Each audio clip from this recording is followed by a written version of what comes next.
నమస్కారం, ఘంటారావానికి స్వాగతం. ముందుగా ప్రధాన అంశాలు. దిల్సుఖ్ నగర్ జంట పేలుళ్ల కేసులో దోషులకు ఉరిశిక్ష సబబే ఎన్ఐఏ తీర్పును సమర్థించిన తెలంగాణ హైకోర్టు.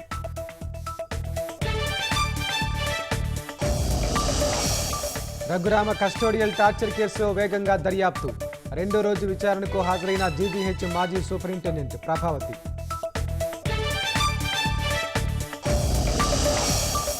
విజయవాడలో పాస్పోర్ట్ ఆఫీస్ ప్రారంభం. ఇకపై రోజుకు 1000 స్లాట్లు ఇచ్చేలా ఏర్పాట్లు.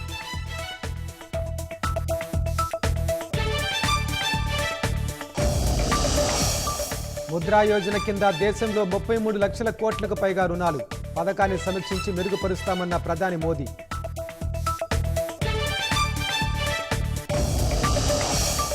రష్యా ముడి చమురుల ధరలపై ట్రంప్ టారిఫ్ దెబ్బ. ప్రతికూలతలను అధిగమించేందుకు ప్రభుత్వం చర్యలు.